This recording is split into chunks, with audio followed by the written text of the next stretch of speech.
Well, hey y'all, and welcome back to Cajun Country Clunkers. I'm Jimbo, and today I've got a cool little project that we're gonna all build together. Now, I'd say over the last probably 4 or 5 months, I've had a lot of messages coming in about, hey Jimbo, what do you know about these Turtlebox Audio Turtlebox products? And the reality is I really didn't know that much about them. But I took a deep dive, I looked at it, and they got some pretty cool products, so I reached out to them. I'm like, hey Turtlebox, this is Jimbo, I can assure you, you don't know me. There's a lot of people on my channel asking about your products. Won't y'all send me something and let me do an honest review so I can firsthand answer all these questions that I've been getting about your products. And whenever I'm done with the review, I'll box your product back up, send it back to you, no harm, no foul. Well, that's been the grand total of about 3 months ago, and I have heard nothing but crickets. Nothing but crickets. So I said, okay, we'll just take this a completely different route. Now, before I go any further, if you don't know what Turtlebox is all about, Turtlebox is nothing but a Bluetooth capable, pretty much speaker in a box. It's weatherproof and extremely portable. So I hopped on their website and I found what I considered to be like, I don't know, mid-range, middle of the mall type of one of their products. I mean, it had one 6x9 speaker in there. It didn't really look that impressive to me, but the price tag was about $459. Now, after I came back to consciousness, after I seen the price for one little box with a 6x9 in it, I said, there has got to be a better way. So I started looking around and come to find out, this is one of those fad type things that is happening right now. There are a lot of people out there building their own Turtlebox setup. And I'll have to say, there are a lot of talented people out there. Some people are really taking these things to the next level. I mean, with tons of electronic components in it, lots of power, huge subwoofers. I mean, they have all kinds of mix and matches of this product. But I wanted to take a completely different approach. I wanted to build one of these that sounds fantastic with 2 speakers, because it always seems to have a better, well-balanced sound when you have more than one speaker. And I wanted to do it for less than $100, which is what I'm bringing today with this little small list of components laying on this table. I'm gonna put this box together, and I can almost guarantee you, it's gonna hurt Turtlebox's feelings. So y'all come on in here, let's get this box put together, and let's see what she sounds like. You know, working on old trucks and equipment, I've learned one thing. Life has a funny way of throwing unexpected expenses at you. It might be a battery that dies, a tire that blows, or something around the house that you just can't wait until payday. That's why I wanted to tell y'all about Clover. Clover lets eligible users access up to $400 before payday with no credit checks, no interest, and no late fees. I also like that there is no monthly membership fees just to get in advance. If you don't mind waiting a few days, you can receive your advance without paying for instant delivery. Or if you need it right away, there's an express option available. It's a simple way to help you bridge the gap when life throws you a curveball without turning into a high-cost payday loan. So if you're ever short on cash, access up to $400 with no credit check or late fees with Clover. Be sure and click the link in my description so they know I sent you. Not all users will qualify. Advances range from $25 to $400. Average advances are $160. Express transfer fees may apply. So thank you to Clover for sponsoring today's video, and let's get back at it. Now, first things first, I'm going to go through this little list of items here, and I'm going to tell you where I got them at. Spoiler alert, most of these came off of Amazon. But first off in the list is a little 12-volt lithium-ion battery. It comes with the charger, super inexpensive, delivered straight to my door in 2 business days. Now over here is going to be the on-off button. It's just a little simple button that illuminates in blue whenever you push it. Now right here's the little amplifier I'm going to be using. This is a 2-channel, 100-watt. This is the whole nucleus of the system. This is what's going to take the information from my phone or the Bluetooth device that you choose, turn it into music, get some power to it, and pump it to the speakers. Now the one that I chose right here, this is the ZK1002T Pro. Now there's a lot of different companies that make this, and I'm going to get into why that I chose this specific amplifier here in just a minute. But here are the speakers that I got. These 2 speakers was around 20 bucks. They're Rockville 5.3 amp, 50 watt, 4 ohm speakers. So with that 100 watt amp, that 100 watt is really rated on like a pipe dream. So when you build one of these, you don't really want to try to max your amplifier out. So I figure if I've done my math right, both of these speakers together is going to draw about 30 amps off that little amplifier. So I should get a lot of runtime with that one little lithium battery. Now all of these components you see laying on the table, which there's not many of them, but every one of those came from Amazon. Except for this box. This waterproof box I actually got from Harbor Freight. Now this is their Apache 3800. As you can see, I've already got holes cut in it now. And typically these boxes run about 35 bucks. But if you're a rewards member and you wait till the time's right, you can get a good deal on these little boxes. Now in an effort to try to move this video along in a timely fashion, I went ahead and pre-wired all this stuff, but I'm gonna walk through everything that I've done here so you'll know exactly what I've done if you wanna do this yourself. This is the power going to the amplifier. Now this simply has one positive and one negative. So I took the negative wire from the battery and put it in this pin along with the negative wire that's going to go to the amplifier.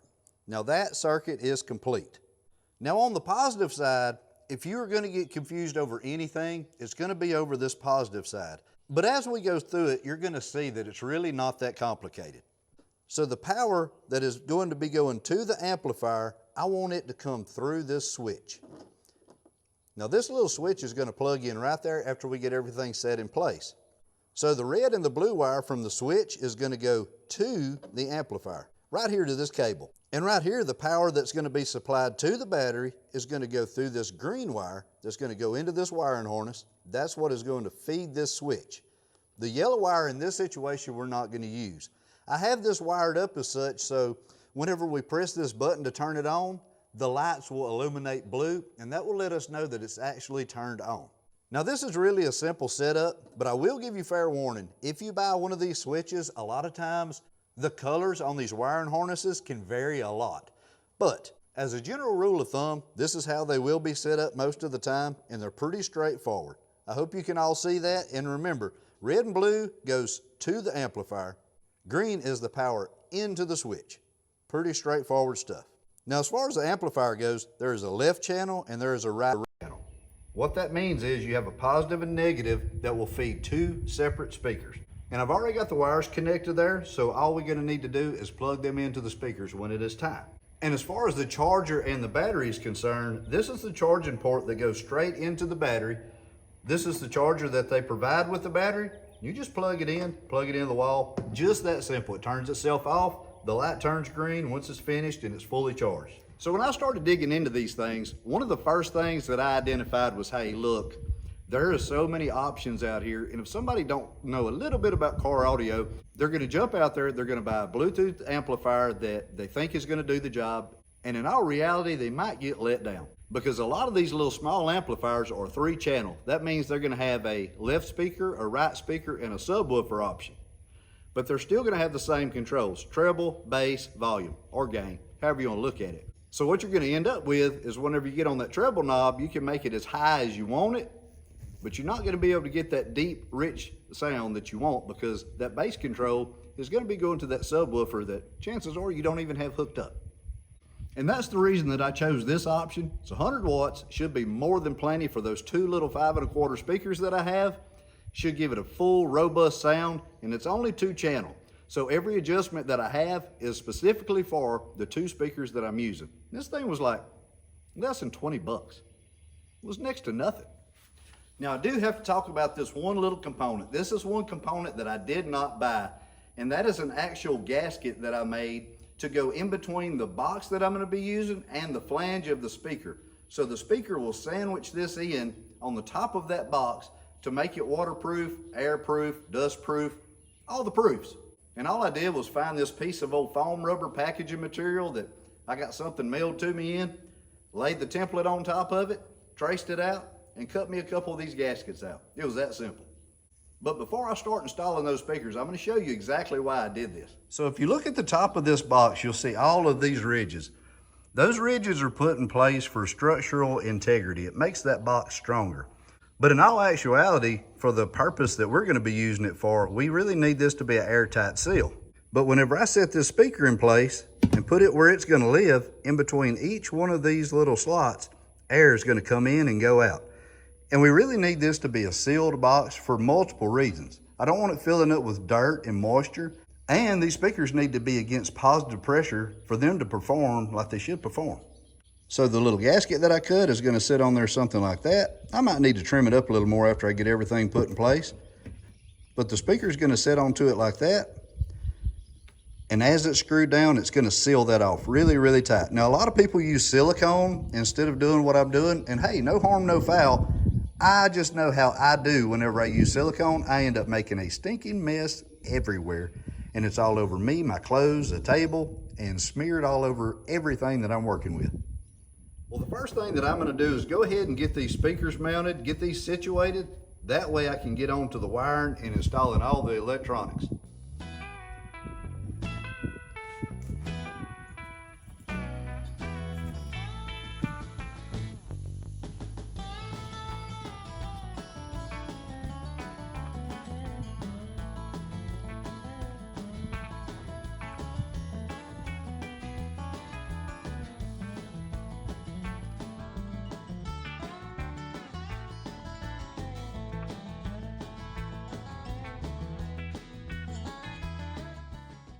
I mean, come on, y'all. You know that's cool. Look at that. That gained like 10 cool points just having the speakers in this box with nothing else added yet. I mean, look at that. That looks really, really nice and neat. Now, before the question comes up about how did I determine where to put the holes in the box and what did I cut them with, it was super simple. I just took the template in the speaker package, I laid it on top of there, kind of eyeballed where I wanted them, traced them with a marker, and cut it out with a jigsaw. Now, one thing I will tell you about cutting it out with a jigsaw is that plastic gets really, really hot while you're cutting it. And by the time you come back around, that plastic kind of melts back to one another, kind of welds itself back together. So you might have to take a razor knife or something, put it in that cut and trim it back out. But it's super simple. The whole cutout took me probably less than 3 minutes. It was a very, very simple process. Well, here it is, y'all. This is the Mobile Sound Hooters 2000 made right here on Cajun Country Clunkers. And I will have to say, this thing absolutely blew me away. I've already tried it, and I'm gonna try it for y'all here in just a second, but all I got to say is Turtle Box needs a box of tissues because this sucker, I mean, there is just no comparison. Now, as far as the final assembly goes, all I did was set everything in the box and plug it up. I'm gonna show you that right now so you can see exactly how I laid everything out. Now, inside of these boxes, they come with foam, and each one of these pieces of foam are perforated, so you can actually tear out however many blocks you want to make everything fit nice and tight, just how you want it. So check it out and see how I got it laid in here. Now, right here on top of this box, there was a little vent right here. I guess you just crack that open in case the lid's hard to open because it is such an airtight seal. But what I did was drilled it out and I put the on-off switch right here. And I also put this little lanyard on that's Velcro. So in case I want to hang it on something, like the buggy or in the woods or whatever, I've got a way to do that. One thing that makes it nice about using these boxes are they are really rugged. They're well built and they do have a rubber gasket in there that makes them a airtight, watertight seal. And all I did was just install the wires on the speaker and then cut the little holes out for the back of the speakers to protrude through the foam. And coming down here, I talked about that perforation. I just tore enough of those blocks out so I could just slide that amplifier straight down in there. And over here, I'm gonna peel this back so you can see that. I did the same thing with a battery, but I wafered it in between these foam pads. That way that battery's not bouncing around. It's in there nice and tight and secure. So you could throw this out of the back of the truck and there's nothing bouncing around and nothing is going to move at all. But I wanted to mount this amplifier in this orientation. That way all I have to do is open up the box and I can make my adjustments right here, and it just takes a moment. If I want a little more bass, want a little less bass, however I want to adjust it, it's going to be simple to get to. Flip two latches, open it up, adjust it, close it back up. So right now the way it sits, I have the camera set about 30 feet away from the Mobile Sound Hooters. And I know I'm fixing to get a copyright claim on here, but I really could care less because this is so cool, y'all. I'd never in a million years dreamed that this thing would perform like it is performing. So here we go.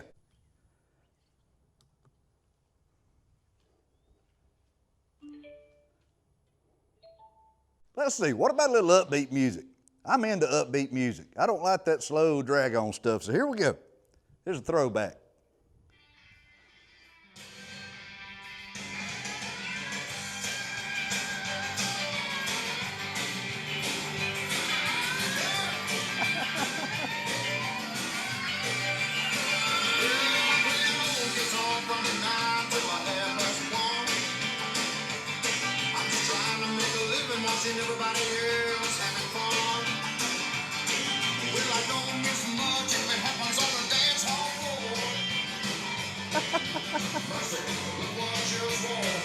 can't make this up.